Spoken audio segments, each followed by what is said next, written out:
ये कहानी आज से करीब 200 साल पहले की है। एक नगरी में निशिगंधा नाम की एक बेहद सुंदर लड़की रहती थी। लेकिन एक दिन उस नगरी के राजा की नजर निशिगंधा पर पड़ी और वो उसकी सुंदरता का दीवाना हो गया। एक रात उसने निशिगंधा को अपने राजमहल में बुलवाया और उसे अपने कमरे में ले गया। इससे पहले कि निशिगंधा कुछ समझ पाती, राजा उसके साथ जोर जबरदस्ती करने लगा और उसी छीना झपटी में राजा के सर पर चोट लग गई और उसकी वहीं मौत हो गई। उस रात पूरी नगरी में यह बात फैल गई कि निशिगंधा ने राजा की हत्या की है। कुछ लोगों ने कहा कि निशिगंधा इंसान के रूप में एक चुड़ैल है जिसने उनके राजा की जान ले ली और इसी वजह से नगरी के लोगों ने निशिगंधा को जिंदा जला दिया।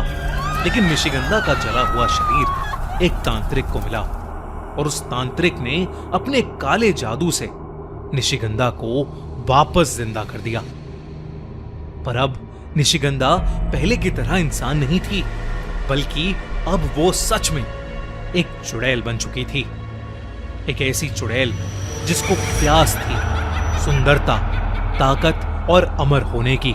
लेकिन उस तांत्रिक ने निशिगंधा चुड़ैल को बताया कि उसे अमर होने के लिए 16 श्रृंगार चाहिए थे। वही 16 श्रृंगार जो एक सुहागन की ताकत होते हैं। हर एक श्रृंगार की एक अलग ताकत है और उसको पाने के लिए उसे ऐसे आदमियों से शादी करनी होगी जो एक खास नक्षत्र में पैदा हुए हैं। लाल चांद की रात उस आदमी से शादी करके उसी रात निशिगंधा को अपने पति की बलि चढ़ानी होगी और हर बलि से उसे मिलेगी एक श्रृंगार की शक्ति। और तब से एक छोटी सी नगरी में रहने वाली आम लड़की निशिगंधा बन गई सुहागन चुड़ैल। ज्यादातर लोग सुहागन चुड़ैल को एक डरावने किस्से या कहानी की तरह समझते थे जो बस किताबों तक ही सीमित था। पर अर्जुन के साथ जो हुआ उसके बाद सुहागन चुड़ैल के होने या ना होने का सच हमेशा हमेशा के लिए साबित हो गया। यह कहानी अर्जुन और रानी की है। उन दोनों की नई नई शादी हुई थी और वो जयपुर में एक साथ रहते थे। एक दिन वो दोनों एक वीकेंड रोड ट्रिप से अपने घर वापस जा रहे थे। रास्ते में अर्जुन ने चाय पीने के लिए गाड़ी एक रेस्टोरेंट के पास रोकी।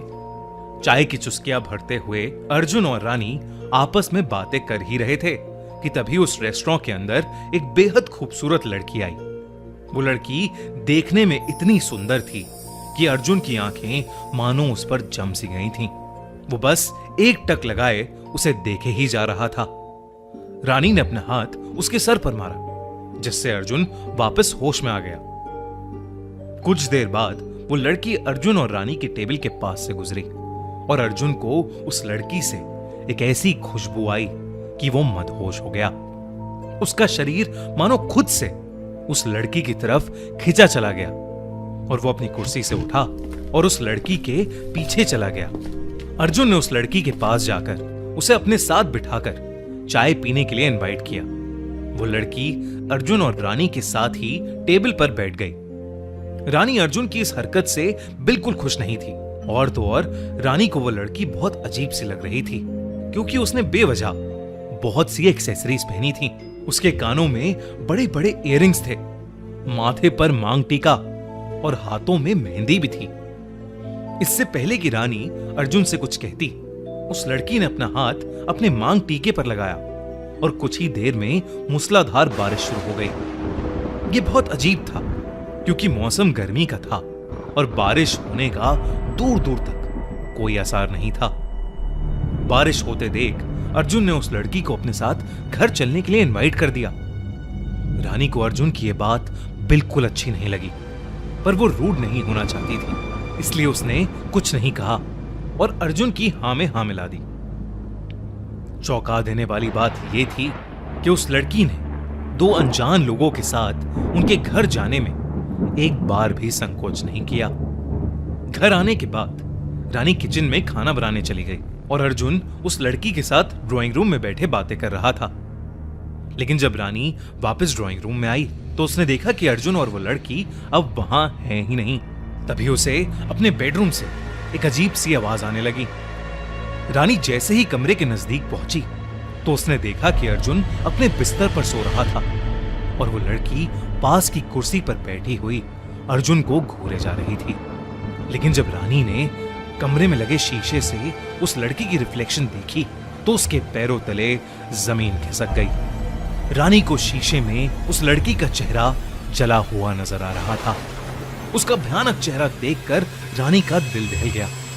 उसे समझ नहीं आ रहा था कि वो क्या करे। तभी उस लड़की की नजर रानी पर गई और रानी को अजीब से चक्कर आने लगे। कुछ ही पलों में रानी बेहोश होकर नीचे गिर गई। कुछ देर बाद जब रानी की आंख खुली तो उसने देखा कि अब वो घर में बिल्कुल अकेली थी। अर्जुन और वो लड़की अब घर में थे ही नहीं। रानी बहुत ज्यादा परेशान हो गई और अर्जुन को बार बार कॉल करने लगी, पर अर्जुन ने उसका फोन ही नहीं उठाया। हार मानकर रानी बस पुलिस को फोन मिलाने ही वाली थी कि तभी उसकी डोरबेल बज उठी। रानी ने भागकर दरवाजा खोला, पर दरवाजा खोलते ही जो उसे दिखा उसे देख उसके होश उड़ गए। दरवाजे की दूसरी तरफ अर्जुन और वो लड़की शादी के कपड़ों में खड़े थे। दोनों के गले में वरमाला थी। अर्जुन ने रानी को बताया कि उसने उस लड़की से शादी कर ली है। रानी ये देखकर सुन्न पड़ चुकी थी।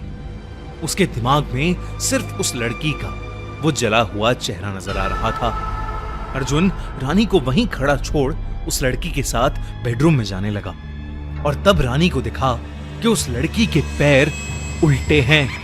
रानी को अब यकीन हो गया था कि वो लड़की एक चुड़ैल थी जिसने अर्जुन को अपने वश में कर लिया था।